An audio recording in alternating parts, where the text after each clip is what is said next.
Hello friends, எல்லாரும் நல்லா இருக்கீங்களா? இப்போ நான் ஒரு கதை சொல்ல போகிறேன். எல்லாரும் ரெடியா? இந்த கதையுடைய தலைப்பு என்னன்னா, கீழ்ப்படியாமல் தொலைந்து போன மகன். ஒரு ஊரில் ஒரு அப்பா இருந்தாங்க. அவங்களுக்கு 2 மகன்கள் இருந்தாங்க. அந்த 2 மகன்களும் அவங்க அப்பாவுக்கு கீழ்ப்படிஞ்சு நடந்தாங்க. கொஞ்ச நாள் போன பிறகு அவங்க வாலிபர்களாக ஆனாங்க. மூத்த மகன் அவங்க அப்பாவுக்கு கீழ்ப்படிஞ்சு நடந்தாங்க. இளைய மகன் அவங்க அப்பாவுக்கு கீழ்ப்படியாமல் ஃப்ரெண்ட்ஸ் கூட நிறைய நேரத்தை செலவழிச்சாங்க. அப்பா கூட நிறைய நேரத்தை செலவழிக்கிறத விட அவங்க ஃப்ரெண்ட்ஸ் கூட நிறைய நேரத்தை செலவழிச்சாங்க. அப்போ ஒரு நாள் இளைய மகன் அப்பா, என்னோட சொத்தெல்லாம் நீங்கள் பிரித்து கொடுத்துருங்க, எனக்கு இங்கே இருக்கவே பிடிக்கலப்பா, நான் எங்கேயாவது என் ஃப்ரெண்ட்ஸ் கூட போய் ஜாலியாக வாழ்ந்துக்கிறேன் அப்படின்னு சொன்னான். அது கேட்ட உடனே உங்கள் அப்பாவுக்கு ஷாக் ஆயிடுச்சு. உங்கள் அப்பா சொன்னாங்க, மகனே, நீ என்னை விட்டு பிரிய போறியா?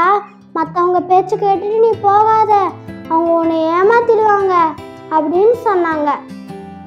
ஆனால் அந்த இளைய மகன், அப்பா அட்வைஸ் பண்ணலாம் எனக்கு தேவையில்லை, எனக்கு தெரியும், முதல்ல என்னுடைய சொத்தை நீங்கள் பிரித்து கொடுங்க அப்படின்னு சொன்னான்.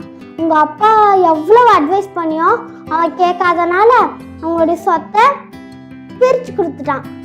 சரி, அவன் அந்த சொத்தை விற்று காசாக்கிக்கிட்டாங்க.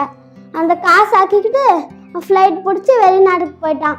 அவன் ஜாலியாக எங்கே வேணாலும் சுற்றி பார்த்துக்கிட்டு வந்துட்டு இருந்தான். ஆனால் கொஞ்ச நாள் போன பிறகு அவன் காசு கரைய ஆரம்பிச்சிது. அதை தெரிஞ்ச அந்த நண்பர்கள் அவனை விட்டுட்டு போயிட்டாங்க. அப்புறமா அப்போதான் இளைய மகனுக்கு தெரிஞ்சது நம்ம ஃப்ரெண்ட்ஸ் ஏமாத்திட்டாங்கன்னு. சரி, ரொம்ப பசி எடுத்துச்சு. அதனால ஏதாவது ஒரு வேலை கிடைச்சிட்டு நம்ம போகலாம் அப்படின்னு சொல்லி போனாங்க. போக ஆரம்பிச்சும் போது எந்த இடத்துலையுமே வேலை கிடைக்கல. லாஸ்ட்ல ஒரே இடத்துல மட்டும் ஒரு வேலை கிடைச்சிச்சு. அது என்ன வேலை தெரியுமா? பன்றி மேய்க்கிற வேலை. சரி, இந்த வேலையாவது கிடைச்சிச்சு, இதை செஞ்சாவது நம்ம பசியை போக்கிக்கலாம் அப்படின்னு சொல்லி இந்த வேலையை செய்ய ஆரம்பிச்சாங்க. ஒரு நாள் அவனுக்கு ரொம்ப பசி எடுத்துச்சு. அப்போ பன்றிகளுக்கு வைக்கிற தவுடு எடுத்து யாராவது பார்க்குறாங்களன்னு அங்கே இங்கேயும் பார்த்துட்டு மெதுவாக அந்த தவுடு எடுத்து சாப்பிட ஆரம்பிச்சான். தூரத்துலேருந்து பார்த்த இந்த ஓனர் டேய், நான் கஷ்டப்பட்டு இந்த பன்றிகளுக்கு வாங்கி வச்ச இந்த தவுடு எடுத்து நீ சாப்பிட்றியா? நீ சாப்பிட்டா என் பன்றிகள் எப்படி வளரும் அப்படின்னு சொல்லி இனிமேல் அவனுக்கு இங்கே வேலை இல்லை அப்படின்னு அடித்து வச்ச ஆரம்பிச்சிட்டாங்க. சரி, இந்த வேலை கிடைக்கலையே, நம்ம வேற ஏதாவது வேலை கிடைக்கும்னு சொல்லிட்டு நடந்து போயிட்டு இருக்கும் போது அவன் கொஞ்ச நேரம் யோசிக்கும் போது அவனுடைய குடும்பத்தை பற்றியும் அவனுடைய அன்பான அப்பாவை பற்றியும் யோசிக்க ஆரம்பித்தான். நம்ம அப்பா எவ்வளோ சொல்லியும் நம்ம கேட்காம நம்ம இங்கே வந்துட்டோமே, நம்ம அப்பா பேச்சு கேட்டுட்டு இருந்தோன்னா இந்த மாதிரி பிரச்சனைலாம் நடக்காது அப்படின்னு சொல்லிட்டு நம்ம வீட்டில் இருக்க வேலைக்காரனுக்கு கூட நல்ல சாப்பாடு இருக்குது.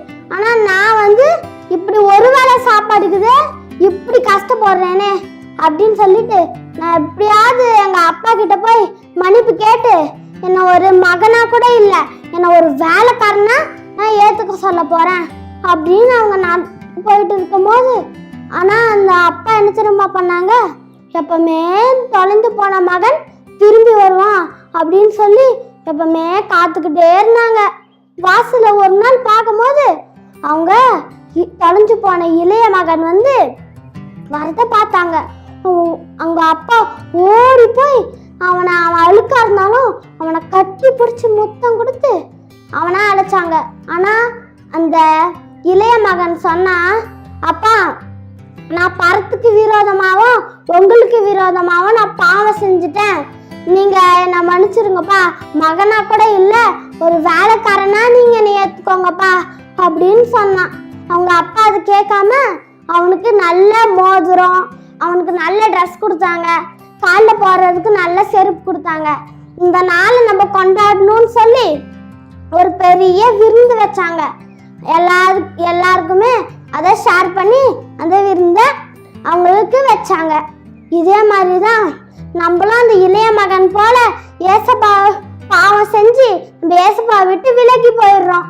ஆனால் ஏசப்பா பாவம் செஞ்ச நம்ம இந்த குழந்தை எப்பயாவது நம்மளை தேடி வருவான் அப்படின்னு அப்பா காத்துக்கிட்டு இருந்த மாதிரி ஏசப்பாவும் எப்பவுமே காத்துக்கிட்டு இருப்பாங்க.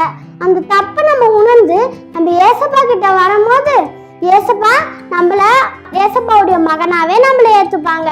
இந்த கதை உங்களுக்கு பிடிச்சிருக்கோம். Bye friends.